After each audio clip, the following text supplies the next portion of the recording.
अब बात कर लेते हैं इस सिचुएशन में। अब इस सिचुएशन में ऐसा हुआ कि मेरा जो नाइट था वो इस पोजीशन पे अटैक कर रहा था और इस पोजीशन में भी अटैक कर रहा था। तो वाइट को क्या लगा कि ये नाइट जो है आगे जाकर डेंजरस बन सकता है, तो वाइट सिंपली जाकर के पीछे बैठ जाता है और बोलता है क्या आप यहाँ से नाइट अपना एक्सचेंज करेंगे।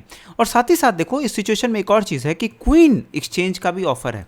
अब यहाँ पे अगर मैं जाके नाइट यहाँ पे लेने चला जाऊँ तो यहाँ पे मेरा क्वीन कैप्चर हो जाएगा। तो ये ऑप्शन तो मेरे लिए ग्रैब हो गया कि भाई अब मेरा यहाँ से नाइट भी अंडर अटैक है और ये जो क्वीन है वो भी अंडर अटैक है। इसको कैसे सॉल्व करें?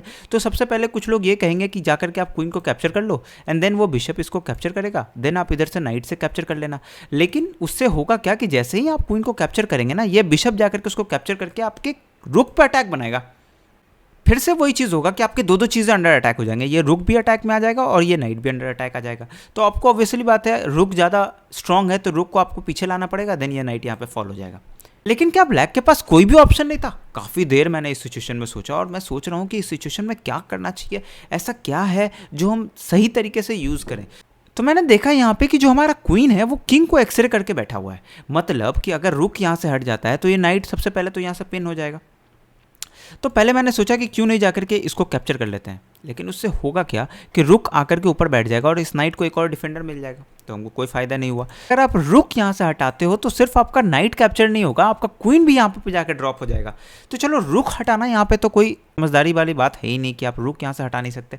लेकिन मुझे एक और चीज़ लगा कि अगर रुक हटाना ही है तो ऐसे तरीके से हटाते हैं जहाँ पे वो फोर्सिंग मूव हो जाए। मैंने पिछले वीडियो में डबल चेक के बारे में बात किया था, अगर आपने वो वीडियो नहीं देखा है तो आप जाकर के जरूर देखिएगा, क्योंकि यहाँ से काफ़ी कॉन्सेप्ट्स आपके क्लियर होंगे। यहाँ पे भी मुझे डबल चेक देने का ऑप्शन मिल रहा था, या kind of double check create करने का ऑप्शन मिल रहा था कि जैसे ही मैं यहाँ से रुक से मैंने देखा कि अगर मैं इस पॉन को कैप्चर करता हूँ तो मुझे यहाँ पे चेक मिलता है।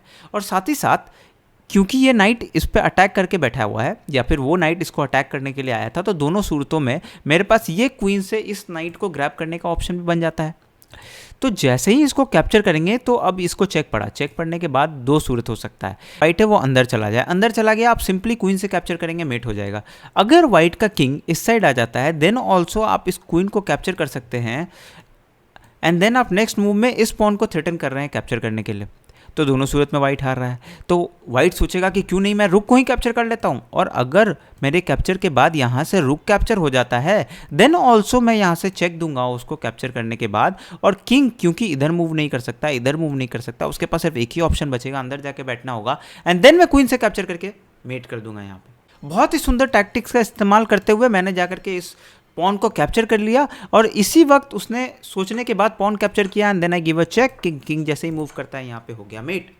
ये सिचुएशन परफेक्ट एग्जाम्पल है इस चीज़ का कि अगर आप टाइम पे खेल रहे हो और दोनों के पास कम टाइम बचा हुआ है ना, तो नेवर रिजाइन। क्यों रिजाइन नहीं करने के लिए मैं बोल रहा हूँ आपको, इस सिचुएशन से पक्का क्लियर हो जाएगा। इस सिचुएशन में ब्लैक जो था एकदम जीत रहा था, क्योंकि जैसे ही बिशप ये मूव करता मुझे चेक पड़ता। ये कहीं से भी मूव कर सकता है अपने बिशप को यहाँ ला के भी रख सकता है, देन ऑल्सो मुझे चेक पड़ता, या फिर बिशप को सिंपली E5 पे भी ला के रख देता, देन ऑल्सो मुझे चेक पड़ता। क्योंकि हम दोनों जो है एकदम टाइम में शॉर्ट चल रहे थे, उसके पास 5 सेकंड और मेरे पास भी करीबन 5-6 सेकंड बचा हुआ था।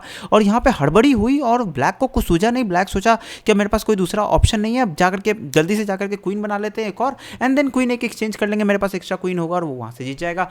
और यही सोचते हुए इसी थॉट प्रोसेस के साथ ब्लैक जो है चल देता है यहाँ पे A5। अब क्योंकि A5 चला है, टर्न मेरा है, तो मेरे पास फोर्सिंग मूव देने का एक ऑप्शन है। मैंने जाके पटाख से D8 पे चेक दिया और जैसे ही वहां से किंग मूव किया मैं जाकर के बिशप को ग्रैब करता हूँ और जैसे ही क्वीन कैप्चर होता है, क्वीन एक्सचेंज करने के बाद कोई दूसरा ऑप्शन ही नहीं बचता, वो A4 चलता है। मैंने चल दिया C7 एंड देन उससे पहले मैं क्वीन को कन्वर्ट कर लेता हूं एंड जाकर के अब क्वीन के पास एक ऑप्शन बचा हुआ है कि सिर्फ एक मूव दूर है ब्लैक भी क्वीन करने से।